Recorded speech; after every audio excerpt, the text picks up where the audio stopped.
Ya te muestro. Esta parte. Está plastificado. Qué lindo.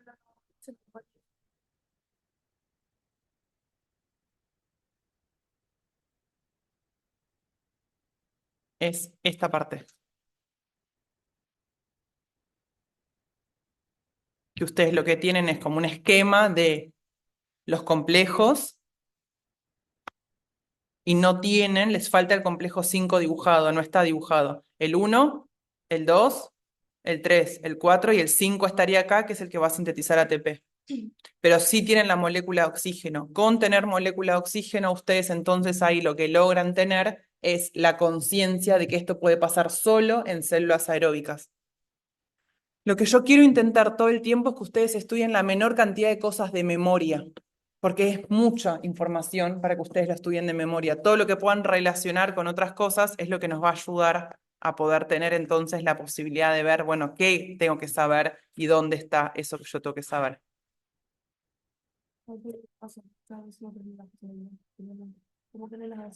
Es que a veces, yo sé que hay gente que les es más fácil. Mi preocupación es que no pueden como almacenar toda la información. Entonces, lo que puedan relacionar, bueno, es mejor. Lo que no, no. Ya está. Las anaerobias son las células que no usan oxígeno para vivir. Tenés células aerobias, que son las que sí usan oxígeno. ¿Por qué? Fermentación.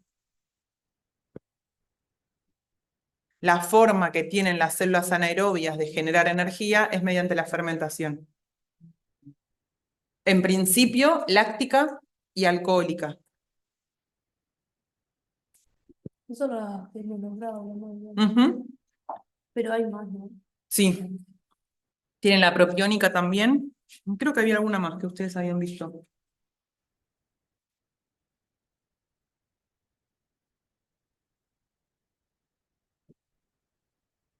La acética. Ustedes en principio sepan la láctica y la alcohólica. También existe la acética, la del ácido acético, o la propiónica.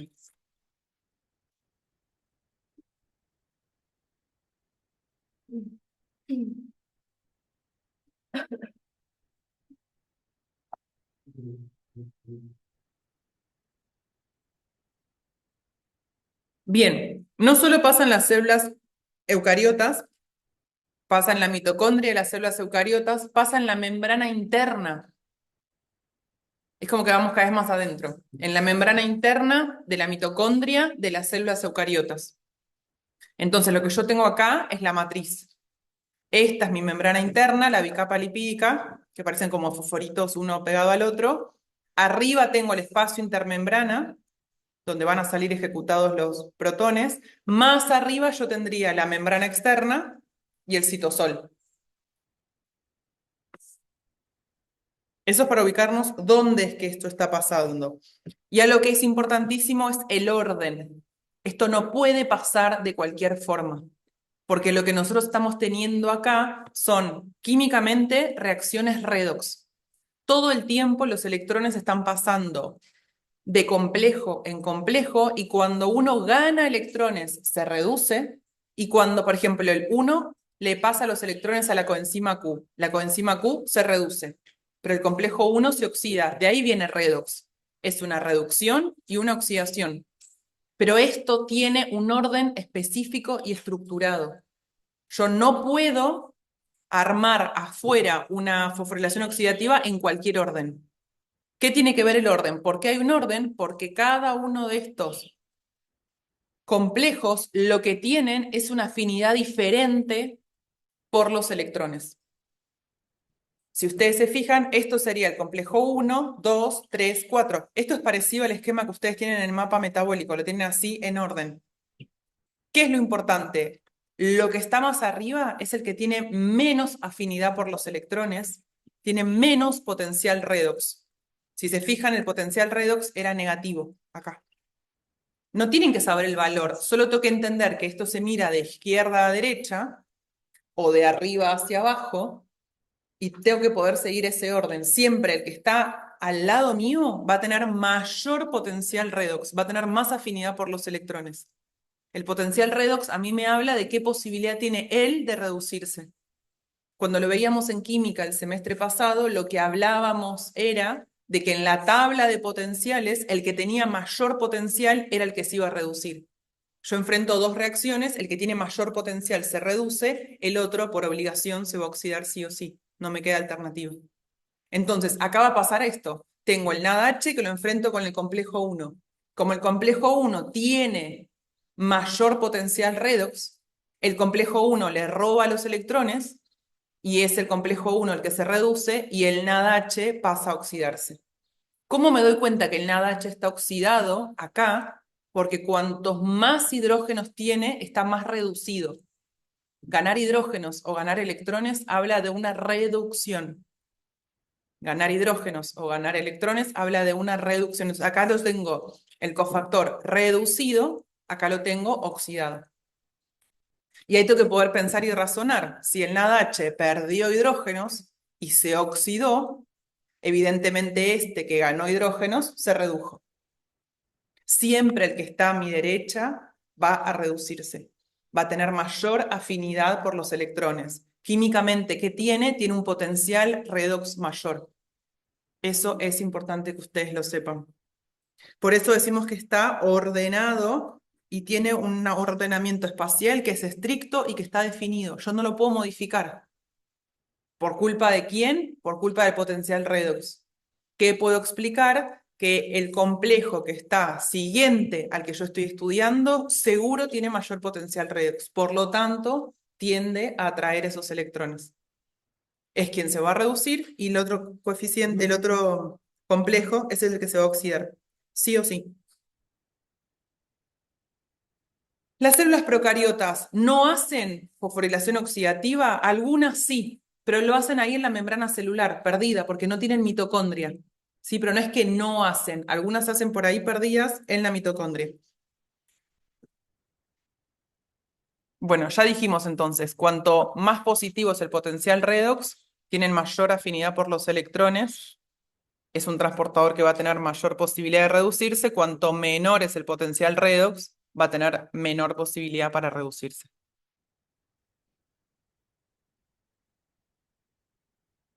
Si tuviéramos que saber nombres, tenemos el complejo 1, que se va a combinar con el NADH, que se llama ubiquinona reductasa. Son todas enzimas estas.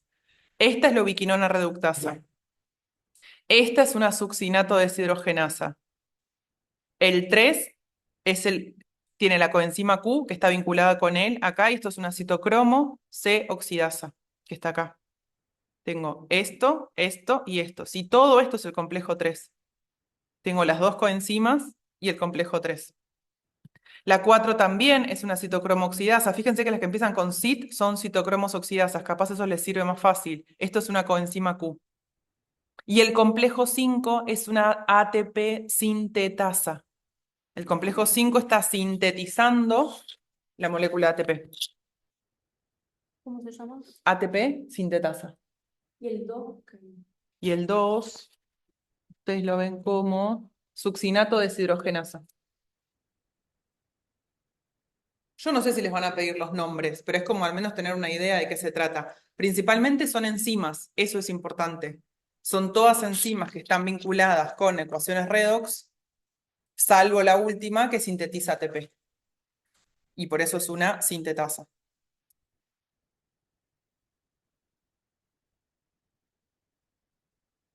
¿Cómo funciona esto?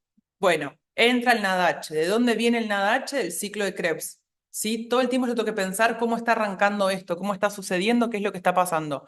Entra por el ciclo de Krebs. Entra el NADH, entra el FADH2. Dejan sus electrones en el complejo necesario y van a empezar a generar una energía. El transporte de electrones brinda energía, pero no es energía como la conocemos en forma de moléculas de ATP, pero sí es energía. Se va ganando energía a medida que los electrones se van transportando y lo que yo voy logrando hacer entonces es expulsar los protones hacia afuera. Estos protones están saliendo en contra de su gradiente. No es un transporte pasivo, esto es un transporte activo. ¿Quién le da la energía? ¿Se acuerdan que el transporte activo decíamos que sí o sí necesitaba tener una energía para poder gastarla y brindarla? ¿Quién le da la energía a los protones para que salgan? El transporte de los electrones. Va a la par. Los electrones a mí me sirve para generar esa energía para que los protones salgan. ¿Por qué surge en contra del gradiente? Porque hay más afuera en el espacio intermembrana que adentro. Si me lo preguntaran en términos de pH, tengo un pH más ácido en el espacio intermembrana. ¿Se acuerdan? Más protones, mayor acidez, menos pH. Y tengo un espacio acá en la matriz mitocondrial más básico. El pH es menor donde hay más protones, el pH es mayor donde hay menos protones. Entonces, la energía de los protones es un transporte activo. ¿De dónde sale? Del transporte de electrones. A eso lo llamamos fuerza protón motriz. Porque ahora esos protones, ¿qué van a hacer? Van a volver a entrar a favor de su gradiente. Eso me va a brindar energía. ¿Y para qué voy a usar esa energía? Para poder sintetizar ATP. Entonces, ¿dónde arranca todo? En el NADH. ¿Dónde termina todo? En el ATP. Con el complejo 1, 3 y 4 genera la T también. No. El único lugar donde yo genero ATP es en el complejo 5, que es la ATP sintetasa. Consume. Sí, pero, o sea, consume energía, pero no en forma de ATP. Sí consume energía, Nico, sí, eso sí, pero no en forma de ATP. Gracias a la energía que a mí es energía química que a mí me está brindando el transporte de electrones. Pero no creo que especificaba para los electrones transferir, ¿no? Sí. Y para una membrana, un complejo otro. ¿Cómo, cómo?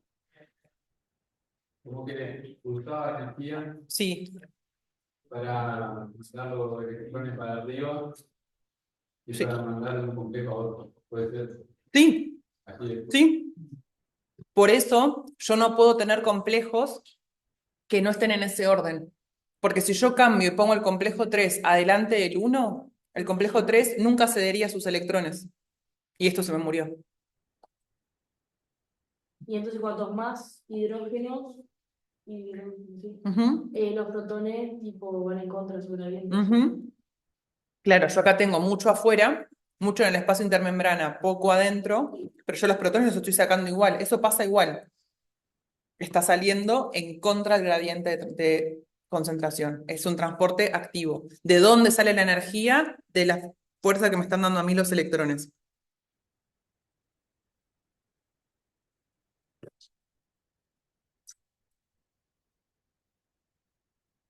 En sí, esto es la fosforilación oxidativa. Formar ATP. ¿Gracias a quién? A la oxidación de distintos complejos. Por eso se llama fosforilación oxidativa. Algo importantísimo. ¿Quién es el último aceptor de electrones en la cadena de transporte? Aceptor. Ujú. Después del complejo 4 hay alguien más, que no es el complejo 5. El oxígeno. Sí, perdón. ¿Quién es el último aceptor de electrones en la cadena de transporte? Cami me decía, el complejo 4 no está mal. El complejo 4 es el último complejo, pero no es el último aceptor. Porque el complejo 4 pierde sus electrones y ¿dónde lo agarra? ¿Quién lo agarra? ¿Quién se va a reducir? El oxígeno para transformarse en agua, sí o sí. ¿Cómo lo vamos a ver nosotros eso? ¿Cómo me doy cuenta eso el día del parcial? Acá.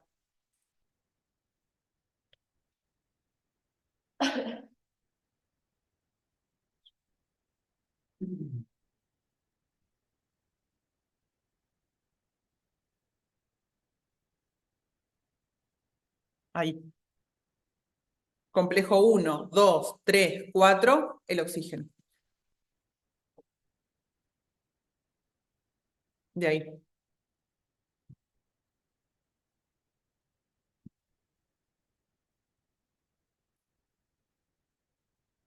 Hasta acá en líneas generales sí. ¿Algo, una pregunta o algo acá que no cierre? Cosas importantes. ¿sí? Todo está vinculado con todo. Para lograr formar el ATP, yo necesito la cadena de transporte de electrones y necesito a su vez la expulsión de los protones anterior. Esos protones van a entrar. Este complejo 5 tiene una parte que o sea, tiene como si fuera un canal, porque los protones no pueden difundir, los protones no pueden pasar felizmente por la membrana, porque la membrana es lipofílica, es eh, hidrófoba, es selectiva, tengo contenidos acá apolares, entonces una partícula con carga no puede pasar. Acá hay un canal por donde van a pasar los protones. Entonces, esto tiene dos partes, una parte F0, una parte F1. La parte F0 sirve para que los protones pasen, la parte F1 sirve para sintetizar el ATP. ¿Es mucho detalle? Sí, pero prefiero que sepan todo a que se queden por la mitad con las cosas sin tenerlas claras, ¿sí? El canal se llama F0. ¿Por qué no pasa el protón? ¿Por qué no puede difundir? Primero, si los protones difundieran, pasarían por acá directamente.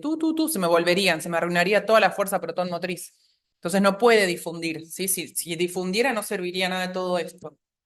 Segundo, pasan por un canal que tienen específicamente porque son una partícula cargada y hay otra parte que se llama F1 de la misma molécula que sintetiza el ATP. ¿Qué hace? Sintetiza. ¿Qué gano yo entonces? Gano ATP. Eso es lo que a mí me importa.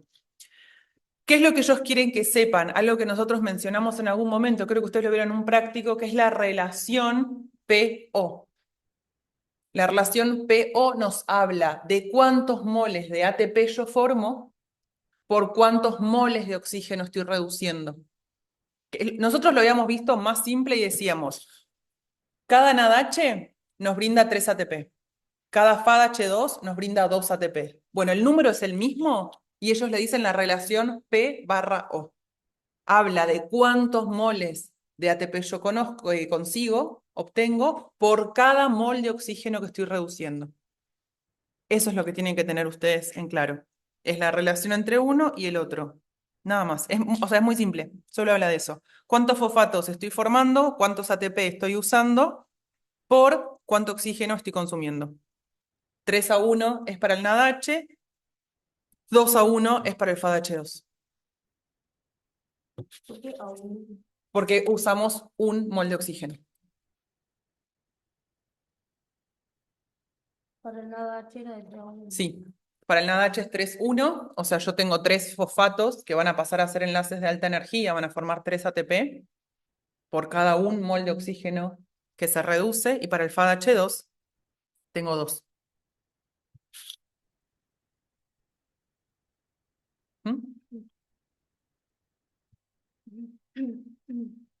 Fíjense que estos hidrógenos que están en rojo son los mismos hidrógenos rojos que aparecían cuando vimos aminoácidos, lípidos y glúcidos, cuando arranca todo esto. Ahí están los ATP que se están formando.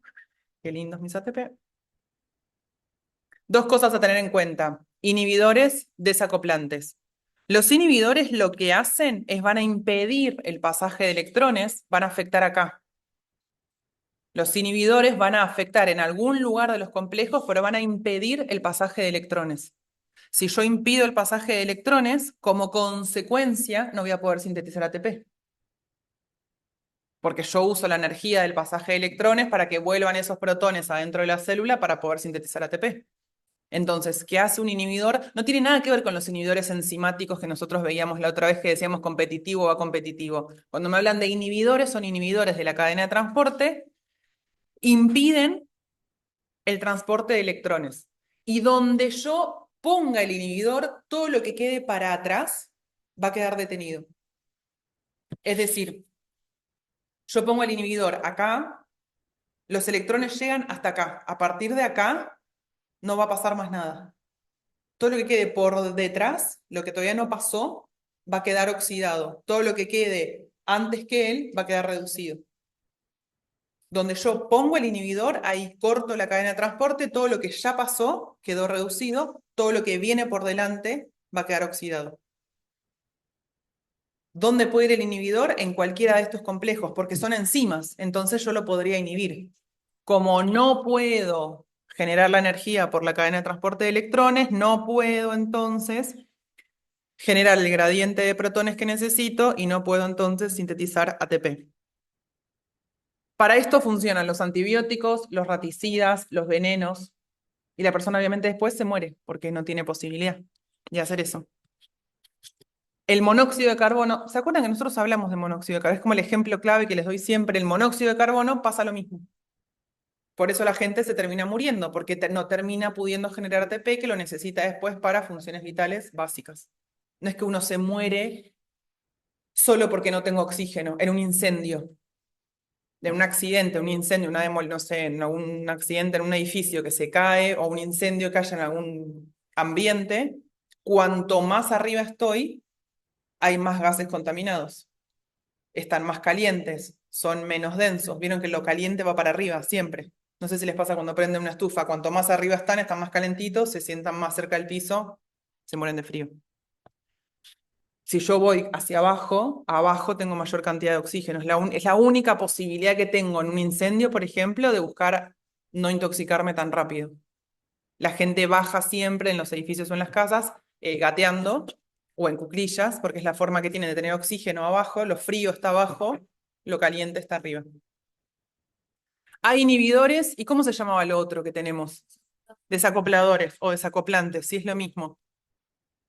Estos. ¿Qué es lo que van a hacer? Alteran el transporte de electrones, pero no afectan el transporte de los protones. El desacoplador altera el transporte de electrones, pero sigue permitiendo que haya, con menor posibilidad obviamente, hay bombeo de electrones, de protones hacia afuera, entonces algo de ATP se genera, pero poco. Sí.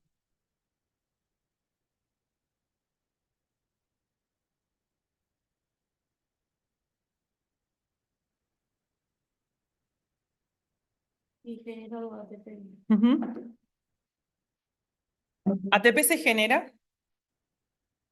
em, ATP se genera normalmente. Lo que sucede, lo que no hay, es transporte de protones. Lo que sí tengo, que es distinto al inhibidor, tengo transporte de electrones. Por eso consumo oxígeno y genero agua. Es distinto al inhibidor. El inhibidor me afecta la cadena de transportes. Hace que vale. Exactamente. El desacoplante no frena todo. El desacoplante me impide el gradiente protónico, pero como tengo algo de energía en la cadena de transporte de electrones, formo ATP y genero agua. Voy a seguir consumiendo oxígeno. Los animales usan como desacoplador, capaz se acuerdan, el semestre pasado lo veíamos como ejemplo, la termogenina. Es una hormona que generan los animales cuando están hibernando, que lo que hacen es para consumir menor cantidad de energía, llevan adelante la cadena de transporte de electrones, pero liberan esa energía hacia afuera para ellos no entrar en hipotermia. La termogenina es un proceso, o sea, es una hormona que genera naturalmente, fisiológicamente, los animales para no caer en hipotermia. Cuando hay mucho frío afuera y ellos no están en movimiento, hacen este proceso. ¿Cuál es la diferencia entonces entre un inhibidor y un desacoplador? El inhibidor anula toda esta vía. Y donde se coloque el inhibidor que inhiba literalmente cualquiera de estas enzimas, me frena todo el proceso. Del inhibidor para adelante queda todo oxidado, no hubo intercambio de electrones, del inhibidor para atrás queda todo reducido. No hay consumo de oxígeno, no hay generación de agua, porque se murió todo, se cortó. Nunca va a llegar el oxígeno, los electrones al oxígeno, porque quedaron antes perdidos. En cambio, en el desacoplador, sí, De oxígeno y de protones tampoco. claro, no. Y no generó agua tampoco. En el desacoplador, sí. La cadena de transporte de electrones está ok, no hay ningún problema con eso. No tengo el gradiente de protones, entonces sí consumo oxígeno, sí genero agua, sí genero ATP, pero poquito. La clave es que yo no voy a ver este transporte de protones hacia afuera.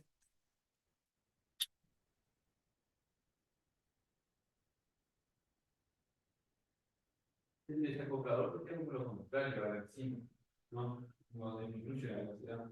Claro, claro. Y el inhibidor me está afectando a la enzima. Lo que es el comprador, igual produce la ATP y los inhibidores no. No, tal cual. Y produce menos ATP que sin desacoplador. Yo les podría dar un gráfico para pensar que me hable de cantidad de ATP. Sin nada va a estar lo máximo. Con desacoplador un poco menos, con inhibidor nada.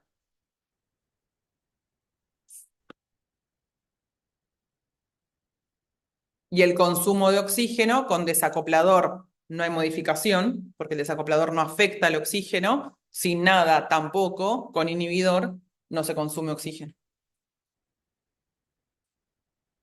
Yo creo que no van a ser tan guachos, creo yo, pero una pregunta muy integradora, quizás surja más para la global que para ahora, es hacerles preguntas después sobre el inhibidor, porque son inhibidores enzimáticos. Entonces preguntarles, si este inhibidor fuera competitivo, ¿qué generaría con el KM? ¿Qué generaría con la velocidad máxima? Si este inhibidor fuera es tomarles algo de enzimas, metiéndolo acá y acordándose ustedes que los complejos son complejos enzimáticos. Es lo mismo, es exactamente igual, solo que a veces lo que nos pasa es que estudiamos las ideas por tema y esto es como decir, bueno, traigo eso, no sé, el tema 2 y se los meto acá. Eso es ayudarlos a integrar, que ustedes puedan ir pensando más allá de lo que hay en cada tema o no. Y de este tema apareció esto. Cuando decíamos, yo le sacaba el oxígeno, se frenaba ahí el proceso, si se frenaba el proceso en el espacio intermembrana, en vez de estar ácido y tener pH bajo, como todo esto deja de suceder, el pH acá se disparaba. ¿Por qué? Porque no tenía oxígeno. Al no haber oxígeno, la cadena de transporte de electrones en algún momento se frena sola. No es un inhibidor, no es un desacoplador. Se frenó. Porque la célula de golpe se quedó sin oxígeno. Una célula que era aerobia, que venía haciendo cadena de transporte de electrones, de golpe se frena. Cuando yo le vuelvo a agregar oxígeno, el pH vuelve a bajar, porque esto vuelve a comenzar. Entonces, otra vez yo estoy midiendo el pH acá. Los protones sí salen, el pH sí baja. Y ahí que me dicen que le agregan una sustancia nueva, que me dicen que es un desacoplador. Que no me importa ni cuál es. A mí lo que me importa que me digan es qué es esa sustancia, si un desacoplador o un inhibidor. Como es un desacoplador, lo que nosotros sabemos que va a hacer es frenar el transporte protónico, pero permitir que siga sucediendo la cadena de transporte de electrones. Entonces, otra vez, como no va a volver a quitar los protones hacia afuera, el desacoplador que va a hacer que aumente el pH. La pregunta era cuál era la correcta entre las posibilidades planteadas, A, B o C. Con A el pH aumenta, en B no pasa nada, en C el pH baja un poquito. Es un desacoplador. Yo tengo que pensar, no me importa el gráfico en realidad. Es un desacoplador. Inhibe el transporte de protones. Va a seguir sucediendo la cadena de transporte de electrones. Entonces el pH va a subir porque no baja el pH porque no salen los protones de ahí. ¿Me siguen? ¿Sí? ¿Están muy aburridos? Yo sé que no es como lo más interesante.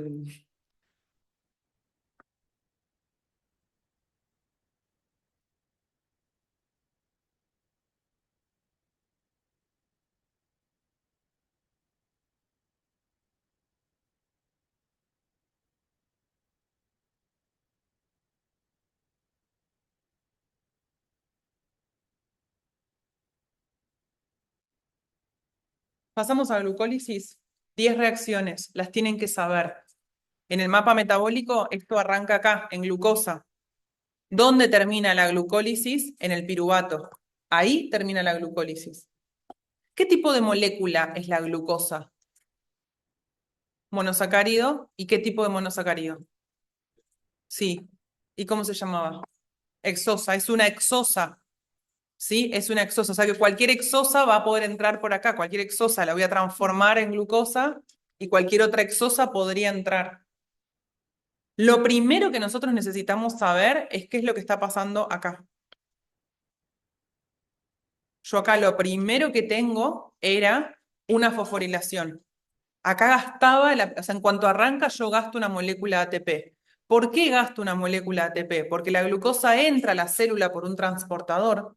La glucosa es una molécula grande, no puede atravesar la membrana plasmática sola, tiene un transportador.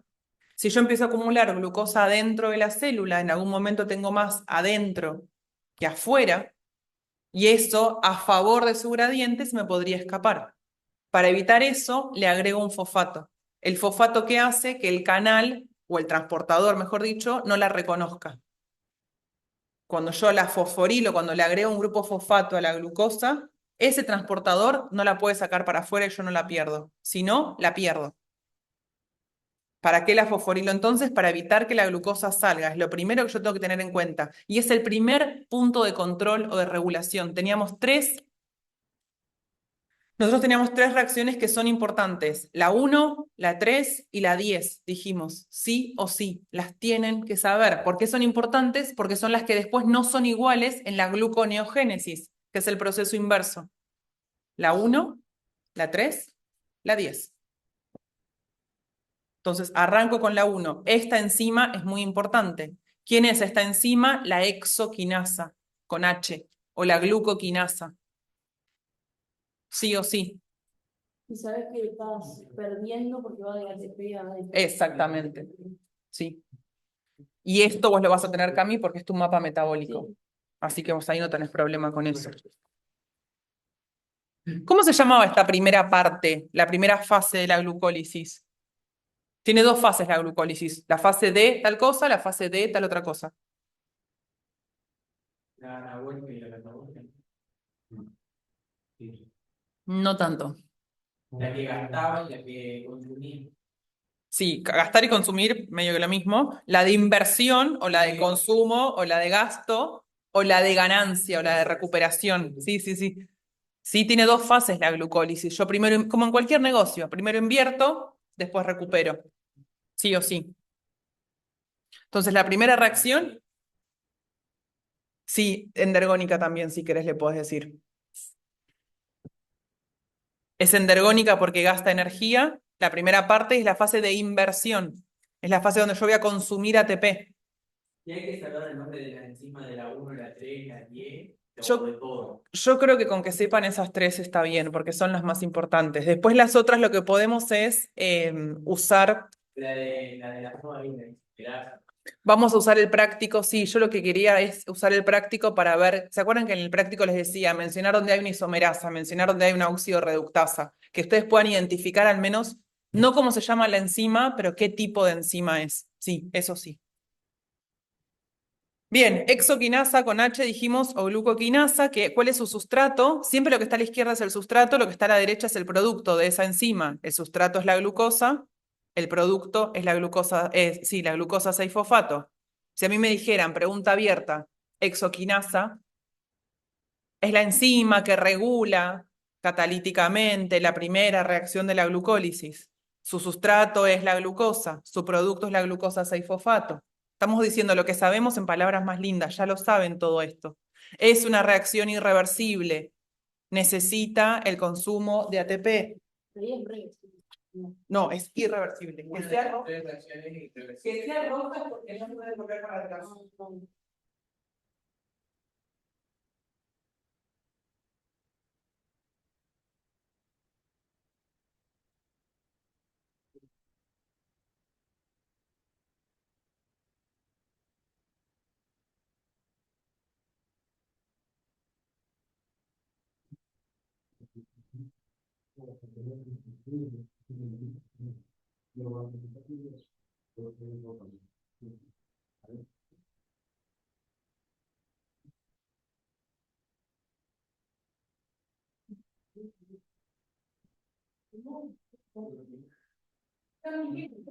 ¿Qué es lo que te hace dudar y te hace pensar que es reversible? Yo sé que es lo que te hace pensar. No, porque vi la flecha para Bueno, atrás.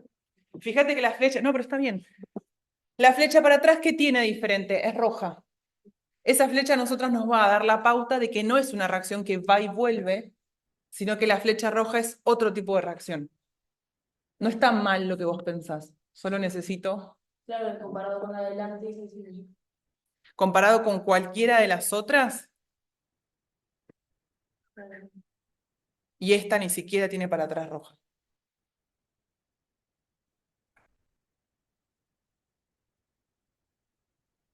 Bien, si nosotros tuviéramos que pensar, ¿sí? No sé si lo saben, no importa, si no lo saben, estamos para esto. Si tenemos que pensar, ¿cómo se puede regular esta enzima, la exoquinasa? ¿Qué molécula yo podría creer que ayuda a que funcione mejor esa enzima? ¿Y qué molécula yo podría creer que hace que esa enzima funcione más lento? La ATP, ¿Qué hace la ATP? ¿Más rápido o más lento? y hay ATP, Si hay mucho ATP, lo lentece. ¿Por qué? porque para crear ATP, entonces sí, ¿para qué va a crear instantáneo? Bien, eso necesitamos poder redactarlo después, lindo. Pero es eso, ¿sí? Tienen que poder pensar otra vez, no de memoria. Sí, es un modulador, el ATP es un modulador negativo. ¿Qué otro modulador negativo podría tener? Sí, y el piruvato. Sobre todo el piruvato, porque el piruvato es el fruto de todo esto. Ahí vuelvo. Tengo algunas caras que son como, ¿qué? Ahí vuelvo. ¿Sí? ¿Entienden a qué voy? Hay cosas que no están escritas y que ustedes solo pensan, ¿la pensaron o se lo sabían de memoria? Es lo que estamos diciendo. Sí, ya sé que lo dimos, pero ustedes ya se lo saben de memoria o lo pueden pensar y lo razonan. Bien. Todas las enzimas están reguladas.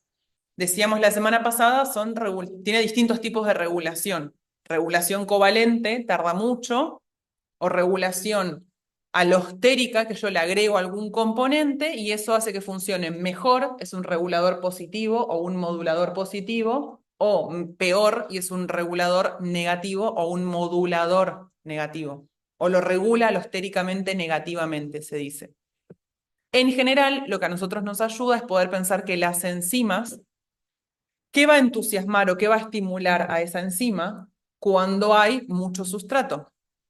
O cuando hay, por ejemplo, acá mucho ADP. El ADP lo que le hace a la enzima es la modula positivamente. Cuando yo tengo mucho ADP, le vamos a decir entonces, como no hay energía, ¿para qué es esta vía? Para generar ATP. Cuando tengo mucho ADP, es como que la enzima se da cuenta que se tiene que poner en marcha. ¿Por qué ella? Porque es la que arranca. Si ella no se pone en marcha, nada de todo esto sucede.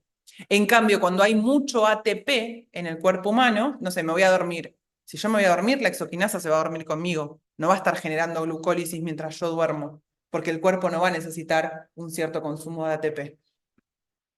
En alguna situación, decíamos, inesperada o implaneada, donde se hace una descarga de adrenalina, un accidente, me quieren robar, una mala noticia, algo que a mí me genera una descarga, no sé, un examen mismo, la adrenalina lo que va a hacer es estimular a esta enzima, porque el cuerpo va a necesitar mayor cantidad de ATP de la que en realidad está generándose, porque hay algo que es disruptivo.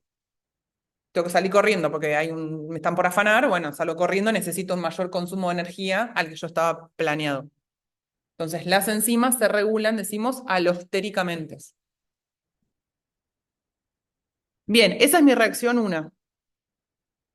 No es reversible en el sentido que la misma enzima no podría ir para atrás, pero ¿qué tipo de enzima yo puedo usar para sacarle ese fosfato a la glucosa?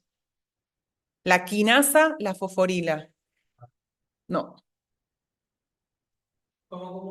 ¿Qué enzima, o tiene un nombre más específico que transferasa, lo que ellos van a esperar? ¿Qué enzima, qué tipo de enzima le saca el fosfato a alguna molécula? En este caso, a la glucosa puntualmente. Yo quiero sacarle ese fosfato, supongamos, por algún motivo. ¿Qué enzima voy a usar para sacarle? Fosfatasa. ¿Es una transferasa? Sí, pero quiero que busquemos fosfatasa. Ahora estamos en el tiempo en el que yo me pongo un poco más hinchapelotas, porque cuando ya vimos las cosas, yo necesito que ustedes como que puedan ir hablando, yo sé que es como reembole, pero siento que si no les exijo es como que estamos generando como el conocimiento mediocre y necesito que vayan un poco más. Bien, reacción 2. ¿Qué pasa acá y cómo me doy cuenta que está pasando?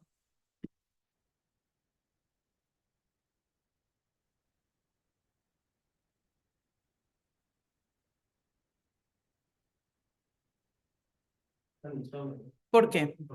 Sí, son isómeros. Sí. La glucosa y la fructosa son isómeros entre sí. Tienen el mismo número de átomos, tienen el mismo número de carbonos, mismo número de oxígeno, mismo número de hidrógeno, mismo número de fosfatos. Solo están desacomodados. A ustedes en el práctico les decía, en la glucólisis, indicar en qué paso hay una isomerasa, acá hay una isomerasa. No necesito sabérmelo de memoria. Solo puedo mirar y decir, darme cuenta que acá no está pasando nada. No hay nada en el medio. Entonces es una isomerasa. Se está transformando una cosa en otra. ¿Es reversible o irreversible? ¿Por qué? Ujú, eso. Simplemente. Me plantean este paso el día del parcial, lo explico. Es la reacción 2 de la glucólisis. Es una isomerización, está catalizándolo una isomerasa, se transforma de glucosa 6-fosfato a fructosa 6-fosfato, es una reacción reversible, ya está. ¿Qué fue lo que dijo antes de que fuera reversible? Que lo cataliza una isomerasa, que el sustrato es la glucosa 6-fosfato, lo que está a la izquierda es sustrato, lo que está a la derecha es producto, siempre es S, flecha, P, siempre. Reacción 3, ¿importante o no tan importante? Muy importante. ¿Qué pasa ahí? Le agrego otro fosfato. Ahí termina lo que llamamos la fase de inversión. Yo le agrego la segunda molécula de ATP. Cuando hablamos de le agrego un ATP por molécula de glucosa que arrancó, si a mí me dicen que tengo 10 moléculas de glucosa, todo se va a multiplicar por 10. Acá pongo 10 ATP, acá pongo 10 ATP también. Pongo un ATP porque acá tengo una glucosa. Es como 1, 1, 1, 1, 1. Si a mí me dijeran en vez de tener una sola glucosa, tengo 200, voy a necesitar fosforilar las 200 glucosas, voy a necesitar 200 moléculas de ATP. ¿Me siguen con eso? ¿Sí? ¿No? Vamos a vuelta. Por virome necesito una tapita. Esta es mi glucosa, este es el fosfato.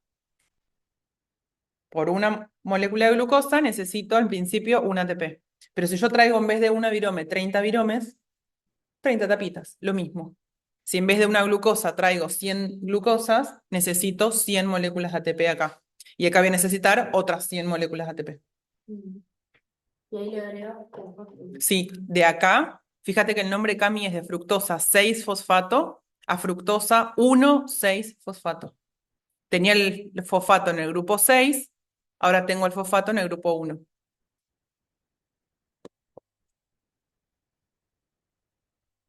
¿De cuántos carbonos es esta molécula, esta molécula, esta molécula, esta molécula? 6. Entonces, ¿qué son todas? Exosas. ¿Sí? Por las dudas, no sé, las primeras 4 compuestos, las primeras 3 reacciones son todas exosas, son moléculas de 6 carbonos. Lo mismo, no me tengo que saber de memoria. Lo puedo mirar de ahí. 6, 6, 6, 6. ¿Y qué pasa en la reacción 4 ahora? 2 triosas. ¿Por qué decís triosa, Juan? Y está bien, pero ¿por qué le decís triosa? Tiene 3 carbonos. Y antes, pero antes de la fructoquinasa, yo le dije, No sé si la dije, me parece que no, acá, me entusiasma. Acá. y ahí le agrega otro fosfato. Ahí le agrega el otro fosfato. ¿Cómo estaba la enzima? Fosfofructoquinasa.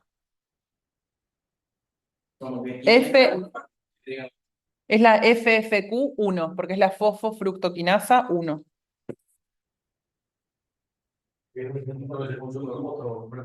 Sí. Por eso decimos que por glucosa yo invierto 2 ATP. Después se pierde balance y yo dejar tres dos atados.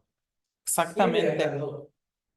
¿Siempre? Bueno, la glucólisis entera, Sí, sino que y depende de dónde arranque. eso. Pero si te dice la glucólisis desde glucosa hasta 4, siempre estás 2 y generas 4. Y generas 4. Sí. siempre. Y ahí vas de la fructosa 1,6 a dónde. Acá voy al gliceraldehído 3-fosfato y a la dihidroxiacetona. Voy a los dos, porque es una de 4. Imagínate que yo agarro la virome y la parto. Tengo algo de 6 y paso a tener 3 y 3. Por eso Juani decía son 2 triosas.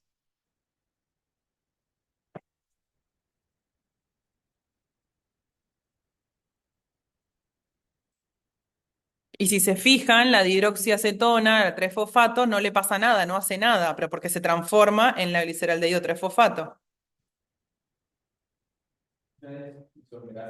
Sí, esta es isomerasa. Tu. Es lo que llamamos la reacción 5. A partir de acá ya no tienen mucho entusiasmo los números, no nos sirven mucho.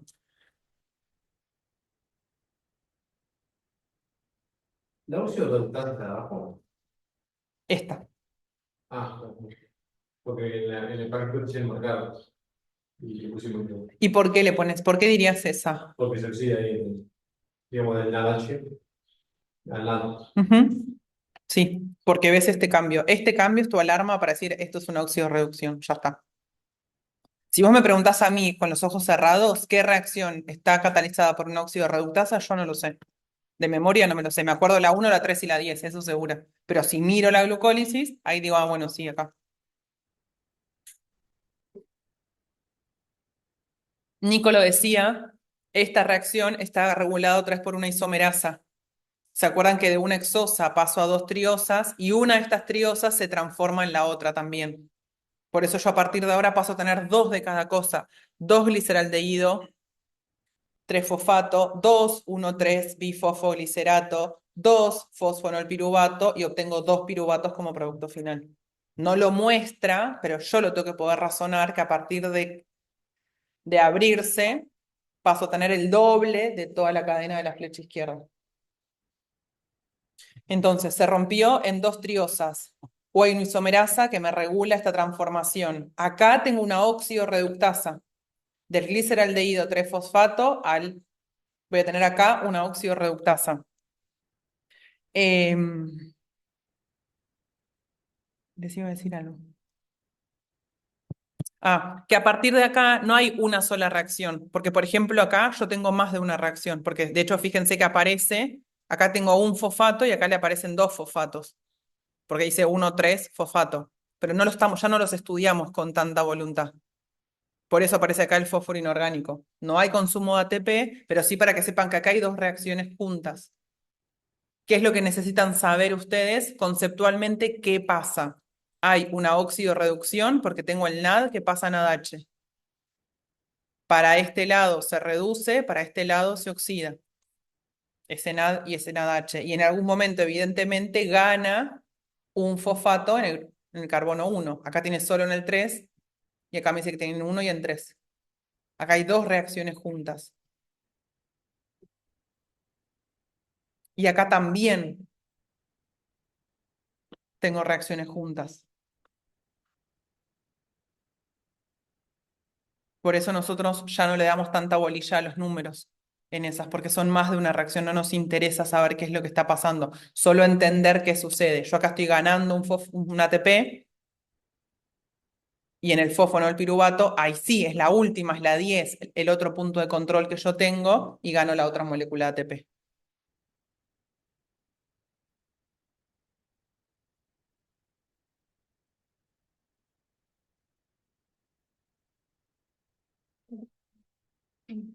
Ale lo decía así por arriba, pero el lunes pasado creo que fue, ustedes hicieron hacer balances energéticos de esto, que decíamos, bueno, de dónde a dónde, qué es lo que está pasando. Toda la glucólisis entera es una glucosa, 2 piruvato. Eso a mí me genera 2 ATP. Una glucosa, 2 piruvato me genera 2 ATP. A veces me dicen que en vez de arrancar de glucosa, me dicen G6P. Eso es glucosa 6-fosfato. Entonces yo ahí ya no uso el primer ATP, porque estoy arrancando de acá. Entonces pierdo uno solo, que es este, y gano 4. Entonces en realidad gano 3. Tiene sentido, porque hay uno que no gasté. Si alguna molécula de mi cuerpo pudiera entrar directamente como glucosa 6-fosfato, yo me estoy ahorrando un fosfato. No les estoy diciendo nada nuevo, pero sí es como ordenarlo distinto para poder razonar. A esas cosas les van a apuntar a ustedes, a cosas que no se estudian de memoria y que las pueden ir mirando según el mapa. Después nos decía, obviamente, si empiezo de glucosa y llego hasta fosfonolpiruvato, pierdo uno. Acá hay uno que no me estoy ganando, me lo estoy evitando. Entonces, en realidad no es uno, son dos. Porque acuérdense que toda esta molécula, ¿cómo? ¿En serio? Sí, yo no digo varias clases como la que- ¿Por qué se detuvieron ahí? O sea, está bueno, pero, o sea, es importante, pero me parece que no es como para tanto cosa. No, no, con el ciclo, creo. Sí, pero siempre se vuelve de vuelta al balance. Pregunta de nuevo, balance, manda. Ah, está bien. Bueno, porque ahí en el ciclo de Krebs, eso sí, porque en el ciclo de Krebs arranca el NADH y el FADH2. Ahí sí. Claro, porque después te dará balance de todo, la glucólisis y el ciclo de 3 puntos. Sí. Sí. Es más complicado. Que son 30 y pico, 36 o 38. Sí. O sea, es más. Porque la idea es pensarlo así. Esto es glucólisis. Ese piruvato se transforma en acetil-CoA. Este piruvato se transforma en acetil-CoA y entra el ciclo de Krebs. ¿Para qué? Para que me den ADHs y FADH2. ¿Para qué? Para ir a la cadena de transporte de electrones. O sea, la glucólisis como fuente de energía es muy pobre, me da solo 2 ATP, no me sirve. Pero después, por cada NADH que yo saco del ciclo de Krebs, obtengo 3 ATP. Y por cada FADH2 obtengo 2 ATP. Y vamos a ir viendo que como tengo 6 carbonos de la glucosa, termino obteniendo 6 dióxidos de carbono al final de todo, que son estos. O sea que di 6 vueltas de todo esto. Y ahí es donde a mí se me empieza a multiplicar. Este dióxido de carbono que se genera acá son los carbonos de la glucosa. Yo les decía la otra vez, si yo puedo marcar la glucosa acá arriba, si yo marco estos carbonos, ¿dónde aparecen esos carbonos? Aparecen en los dióxidos de carbono del ciclo de Krebs. ¿Dónde aparecen los hidrógenos? En la cadena de transporte de electrones, porque son estos hidrógenos. ¿Qué es lo importante de acá? Como yo paso de una exosa a 2 triosas, de ahí tengo todo el doble. Entonces yo acá gano 2 más 2, gano 4. En función de dónde me pongan a mí el corte, de dónde a dónde, es que yo voy viendo qué es lo que va sucediendo acá. Algo importante que tienen que saber, ¿cómo recupero yo este NAD y este NADH? Porque yo tengo NAD, hago acá una oxidación, esto se reduce a NADH. ¿Cómo vuelve a ser NAD? A ella le importa que ustedes lo sepan con la fermentación láctica o con la lanzadera, dependiendo qué tipo de célula yo tengo. Si mi célula es anaerobia, hace fermentación láctica y recupero el NAD oxidado. Entonces, esto es estoy oxidando el NADH y esto es una reducción. ¿Qué tipo de reacción es la transformación de piruvato a ácido láctico? Una reducción. ¿Por qué? Porque el NAD se está oxidando. Y esa es la forma, la estrategia que tiene la célula para recuperar el NAD y reoxidarlo. Se le dice reoxidación. En vez de decirme células anaerobias, me pueden decir células fermentativas. Es lo mismo, es un sinónimo, no pasa nada. No me cambian nada. Y si la célula es aerobia, hace lanzadera, sí o sí.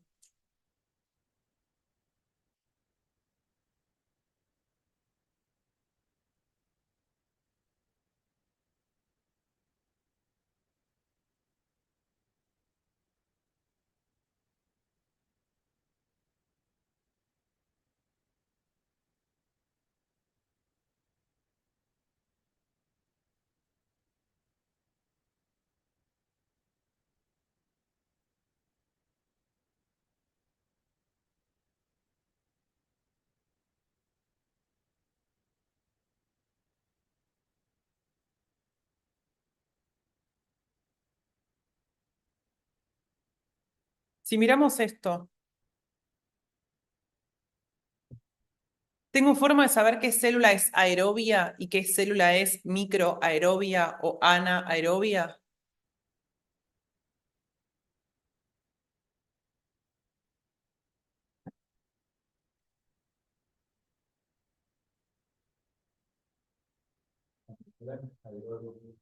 Sí. Aerobia. ¿Por qué? ¿Tiene oxígeno?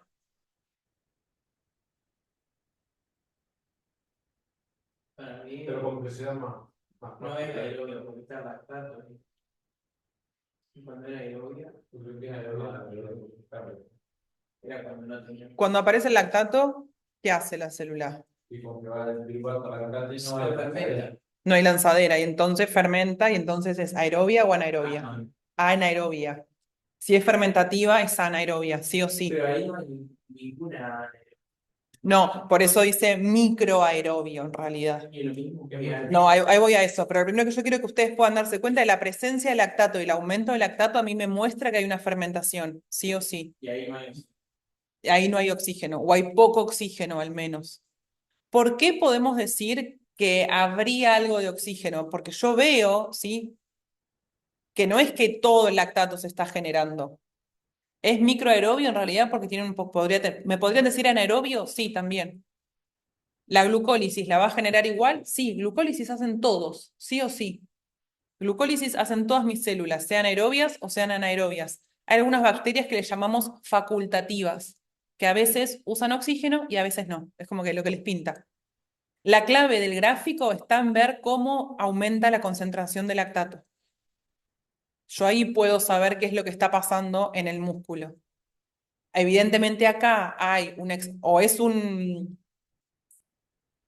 una bacteria, ¿sí? Que no sería un músculo, es una bacteria, o es un animal que sea anaerobio, o es una persona que está con una exigencia mayor de oxígeno a la que le puede brindar el organismo. Por eso dice microaerobio, porque me está hablando del músculo. Estamos asumiendo que si es músculo, es un ser humano o un animal, entonces el animal o el ser humano necesita sí o sí oxígeno, pero tiene menos oxígeno de lo que necesita, por eso hace fermentación. Si el organismo tiene oxígeno, no va a hacer fermentación, porque la fermentación nos da menos cantidad de ATP. A la célula le va a convenir hacer todo el mecanismo: glucólisis, ciclo de Krebs, cadena de transporte de electrones. La diferencia está en la pendiente del lactato. Que haya más lactato acá, que acá a mí me habla de que esta célula tiene un metabolismo que es microaeróbico y que esta célula es aeróbica. Si me hablaran de bacterias, yo podría afirmar que esta bacteria es anaerobia o es un organismo fermentativo. Y esta no. Me pregunta cómo se oxida el NADH en cada situación, cómo se recupera acá vía fermentación, acá vía la lanzadera del glicerol. Sencillo, ¿sí? No me complico más la existencia. Y obviamente, si hay lanzadera, esto después va a generar NADH2, FADH2, va a ir a la cadena de transporte de electrones, millones de ATP dando vueltas y somos todos muy felices. Pero la clave es poder diferenciar una cosa con otra. Esta fermentación y esto no. ¿Por qué no hay? O sea, porque decís, ah, no, no hay. Pero ¿por qué no hay? Porque fíjate que la concentración de lactato es casi constante. ¿Me podría parecer algo a su vez que no sea lactato y que me dé la pauta a una fermentación? Etanol. Lo más importante que sepan es lactato o ácido láctico y etanol. Son las dos fermentaciones que conocemos. El lactato para el yogur, la leche, todo eso, y el etanol para todas las bebidas alcohólicas. Eso pasa en la vida real y se hace a propósito. Las otras dos fermentaciones, como digo yo siempre, que es como para el 100, ácido láctico o ácido propiónico, pero es como el detalle de, bueno, ya hace un montón. ¿Qué me pasa a mí con la glucogénesis o la gluconeogénesis? Lo pensamos al revés, vamos a sintetizar glucosa, pero no es el proceso inverso, porque hay reacciones en la glucólisis que no son reversibles. Entonces no es el espejo, no es que la glucólisis baja en un tobogán y la glucogénesis es subir la escalerita para volver a tirarme el tobogán. No, no, porque hay puntos de control y hay enzimas que son diferentes. ¿Dónde están las diferencias? En el paso 1, en el 3 y en el 10. Y obviamente la glucogénesis o la gluconeogénesis va a empezar del piruvato. ¿También te molesta el sol a vos ahí? Entonces, ¿qué les van a preguntar a ustedes? ¿Cuáles son los sustratos para la gluconeogénesis o para la glucogénesis? ¿Cómo se forma la glucosa? Esa es la pregunta. ¿Y por qué apuntamos a la glucosa? Porque hay órganos del cuerpo que son glucosa dependientes. Los glóbulos rojos el cerebro, no pueden usar otra cosa. No pueden usar ácidos grasos, no pueden usar aminoácidos, ni proteínas, ni nada de eso. Son glucosa dependientes. Entonces necesito de alguna forma generar glucosa para hacer después ¿qué cosa? Glucólisis, sí o sí. ¿De dónde lo saco? Del lactato del músculo, que ahora vamos a ver qué es lo que nosotros vimos y ya sabemos y lo vamos a repasar como ciclo de Cori. Del glicerol, el glicerol se forma cuando yo rompo, hidrolizo, destruyo con agua los triacilglicéridos o los triglicéridos. Y después puedo tener dos opciones más, aminoácidos. Y esto es mirarlo y pensarlo como fuentes de energía. El lactato viene de todos los hidratos de carbono que se hayan degradado, el glicerol viene de todos los triglicéridos que yo comí y los aminoácidos vienen de todas las proteínas que yo estoy usando. ¿Qué es lo último que a mí me dan? Que el ácido propiónico también en los rumiantes es un sustrato para poder formar la glucosa. El ácido propiónico es, nosotros tenemos toda una unidad que está vinculada con la glucólisis. ¿Qué están arreglando? ¿Un partido de fútbol? Ah, me pareció.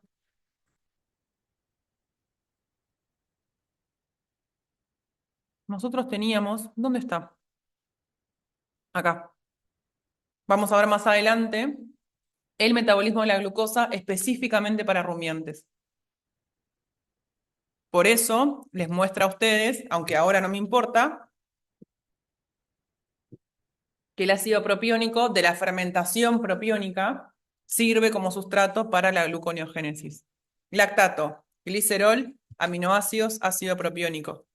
¿Qué es lo que yo necesito? Poder mirar cómo formo el piruvato para llegar después a la glucosa.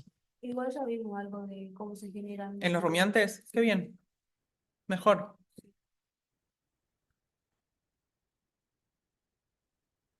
De cómo se genera la glucosa en el alimento. Ujú. Que mediante una fermentación, Sí. mediante propiónicos, Sí. después de la gráfica Ujú. y el ciclo de los fílicos que en plantas. Sí. Y que también los rumiantes generan la glucosa del fílico. Perfecto. Excelente. Este es mi triglicérido, se va a degradar. Este es mi glicerol fosfato. El glicerol va a tener la posibilidad de volver para atrás. Los aminoácidos también van a llegar a piruvato. Y todos los glúcidos pueden entrar como glucosa o llegar a piruvato y también generar esa síntesis. Yo necesito poder sintetizar glucosa. ¿Cuáles son los pasos importantes? Lo que para nosotros la glucólisis era el 1, el 3 y el 10. ¿Son 10 pasos también? Sí, pero no son exactamente iguales, porque lo que cambia son las enzimas. Arranca al revés, la gluconeogénesis, ¿de dónde arranca? Del piruvato, como que arranca de abajo de todo.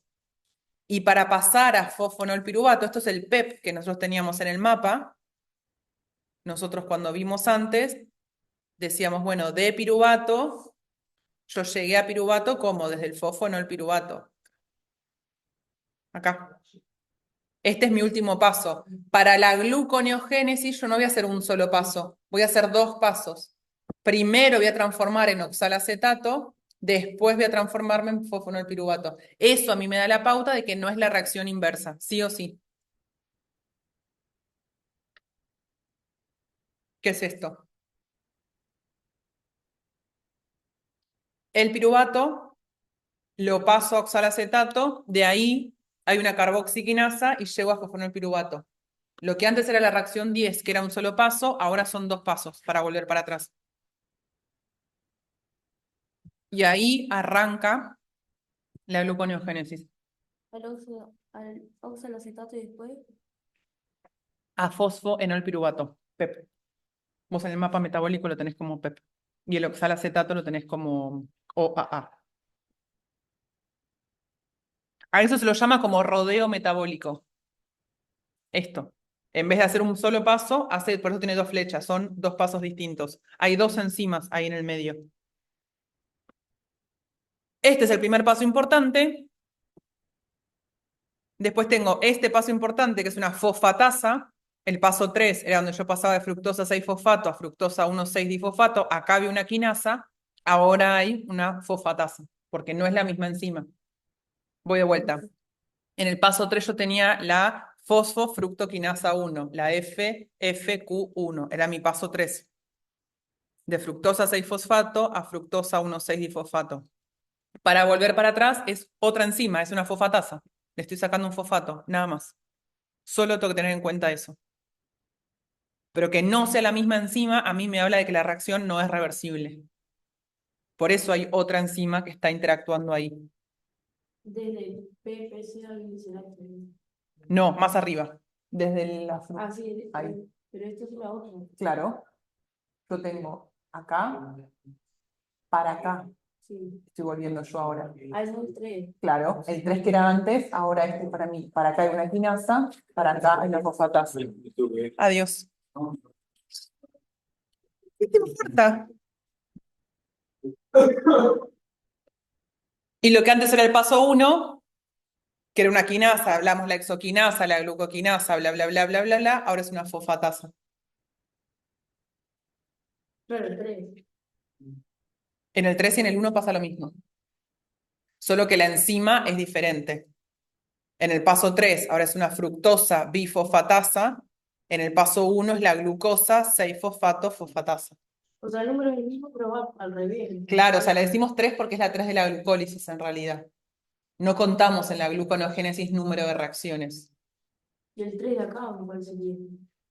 La de abajo de todo. Pero que nos pasa lo que nos pasaba antes, Cami. ¿Te acuerdas Sí. que decíamos que las últimas reacciones no tienen número? Yo te digo, la 1 es la 1 de la glucólisis, que es la última de la gluconeogénesis, acá. Sí. La 3 es la 3 de la glucólisis. Y la otra es la última, la que va hasta piruvato, acá. Que es la 1 en realidad de la gluconeogénesis. Decimos la 10 de la glucólisis, la última de la glucólisis, pero es la 1 del proceso inverso. Vaya nomás, sean felices. Nos vemos mañana. Chao. ¿Vos también querés irte? No, sin problema, yo no tengo. Ah, ¿qué se van a jugar al fútbol? Personaje. Igual rebanco que hagan deporte, me parece muy bien.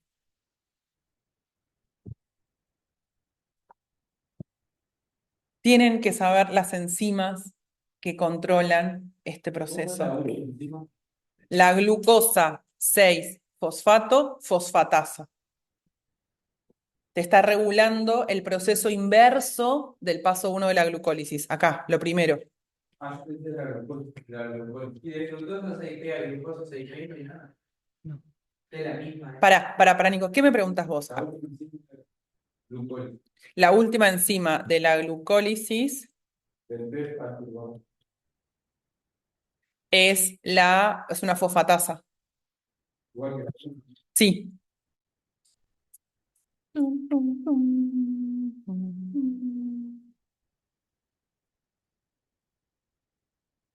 Dice de fosforila. Tiene acción de fosfatasa. Su nombre es, y ojo porque es confuso, piruvatoquinasa, pero lo desfosforila. Acá es la piruvatoquinasa. Eso es la glucólisis. Cuando vuelvo para atrás tengo dos enzimas, porque la reacción 10 de la glucólisis tiene dos procesos para volver. Es lo que llamábamos rodeo metabólico. La piruvato carboxilasa y la fosfoenol piruvato carboxiquinasa. Y las otras dos que son importantes son de la fructosa 1,6-difosfato a la fructosa 6-fosfato, que es la fructosa bifosfatasa, y de la glucosa 6-fosfato a la glucosa 6-fosfato fosfatasa. Lo que antes era una quinasa, ahora es una fosfatasa. ¿Cómo? El nombre de la última. Glucosa 6-fosfato fosfatasa. Y de fructosa no queda glucosa 6P, ¿cómo se llama? Acá es la isomerasa. Esta es la isomerasa. Y igual. Sí, sí, porque esos sí son los reversibles. Los que cambian son los procesos que no son reversibles. De la anterior esa es Fructosa bifosfatasa. porque lo que va a hacer es sacarle, yo estoy yendo hacia arriba con la flecha violeta, le saca un fosfato, claro. Es la contraria de la fosfofructoquinasa 1 que le puso un fosfato antes. Y de fosfonol, no, claro, sí, sí. Y del fosfonol piruvato al piruvato, yo tengo la piruvato quinasa, aunque tiene rol de fosfatasa para bajar, y para volver tengo dos pasos. ¿Ves que tiene dos flechitas? Eso es lo que llamamos rodeo metabólico, se llama. ¿Por qué estoy hablando de eso? Porque tengo acá una enzima, paso por el oxalacetato, tengo otra enzima.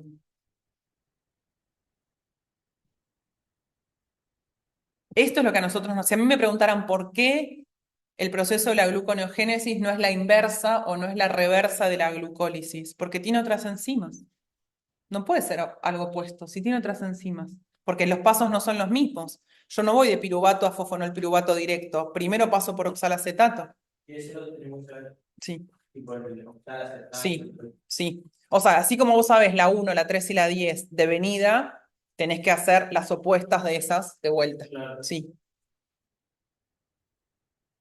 Dos cosas más quiero que se lleven hoy. Uno, no olvidarse el ciclo de Cori. Pregunta abierta, ¿para qué me sirve el ciclo de Cori? ¿Me transforma en lactato? Si en el músculo, en una situación impensada, tuve una baja concentración, una baja perfusión de oxígeno y fermenté en vez de hacer cadena de transporte de electrones, no me puede quedar ese lactato dando vueltas a mí. Necesito transformarlo en algo. El hígado me ayuda, me salva eso, porque toma el lactato, hace gluconeogénesis y forma glucosa. Y fíjense que la glucogénesis o la gluconeogénesis, como es un proceso endergónico, gasta 6 ATP. ¿Para qué me sirve el ciclo de Cori? Para poder transformar el lactato, que dijimos que era uno de los sustratos para la gluconeogénesis, en glucosa. Y que hace músculo, sangre, hígado. Se le llama ciclo de Cori. ¿Cuándo sucede esto? Cuando en algún momento yo tengo implaneadamente la generación de lactato. No es una célula fermentativa, es el músculo de mi cuerpo. Yo no soy un organismo fermentativo, no soy un organismo anaerobio, soy un organismo aerobio. ¿Qué tengo que tener en cuenta entonces yo acá? Que ese lactato se va a transformar después en glucosa. No puedo tener todo el lactato que quiero en la célula, no me sirve para nada. Necesito lograr transformarlo en algo. Entonces repone la glucosa el hígado. Es como un mecanismo común. El mayor ejemplo, sí, el ejemplo más fácil es en el ejercicio intenso. Ejercicio intenso, mala oxigenación, o le consumí todo el oxígeno de golpe, tuc, ciclo de Cori. ¿Dónde espero? ¿En qué situación de la vida cotidiana espero el ciclo de Cori? En el ejercicio intenso. ¿Esto que se van a jugar al fútbol ahora? Bueno, eso en algún momento va a pasar eso. No puede bajar el pH descontroladamente. Y el lactato es un ácido. Necesito compensar. Entonces las personas que tienen que entrenar todos los días le hacen mal. O sea, no es tan bueno. Les hace mal si no se saben oxigenar bien. Necesitas aprender a respirar en el ejercicio, sí o sí, para lograr brindarle oxígeno a las células. Por eso, vieron que cuando uno empieza a hacer mucho esfuerzo, empieza a respirar con la boca abierta, porque es como el mecanismo de adaptación que hace el cuerpo para abrir más la boca, para buscar oxígeno de alguna forma. Y las personas cuando tienen, por ejemplo, problemas respiratorios y se están por morir, que están internados, deciden que empezamos a se empieza a respirar como desde la panza, como que es como que necesita buscar sí o sí oxígeno de algún lado. Entonces la única entrada de oxígeno que tenemos es la boca o la nariz. Abren la boca y la nariz a la par para lograr justamente entrar, o los, bueno, sí. Pero encontramos la nariz tapada, ¿nunca les pasó tener la nariz tapada? Duermen y se levantan o con la garganta molesta o con los labios secos porque respiraron por la boca toda la noche. Porque el cuerpo necesita el oxígeno sí o sí. Bueno, ciclo de Cori sí o sí, no me lo puedo olvidar. Esto ya lo habíamos. Y esto. ¿Quién regula a qué cosa? ¿Sí? Lo que decíamos antes. Antes vimos la regulación de la glucólisis. Acá tenemos la regulación para la glucogénesis, ¿sí? ¿Qué moduladores positivos y qué moduladores negativos yo tengo para cada una de esas enzimas? Solo me toca aprender un par de detallitos, no mucha cosa, pero algunas cosas sí o sí tengo que tenerlas bien claras. la piruvato carboxilasa y el fosfonol piruvato carboxiquinasa están regulados negativamente por el ADP. ¿Eso qué significa? Que si tengo mucho ADP, no me voy a poner a construir glucosa, porque no me voy a poner a construir algo cuando no tengo energía. Y el AMP, fíjense que esto ya es como más límite, llegar a tener AMP es porque no solo no tengo ATP, sino que encima ya me gasté todo el ATP, el ADP, ¿se acuerdan que decíamos ATP, ADP, AMP? Bueno, ya me gasté todo. Y el citrato favorece esta enzima, ¿por qué? Porque el citrato lo que le dice es, ya estamos generando ciclo de Krebs, tenemos tanta energía dando vueltas en el cuerpo que logramos generar ciclo de Krebs, entonces podemos construir y regular sin problema la glucosa.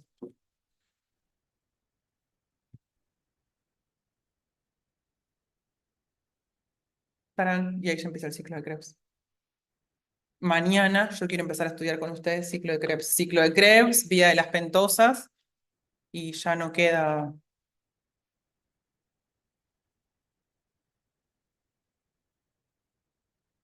Esto nos queda. Ácidos grasos y fotosíntesis les debe quedar a ustedes también.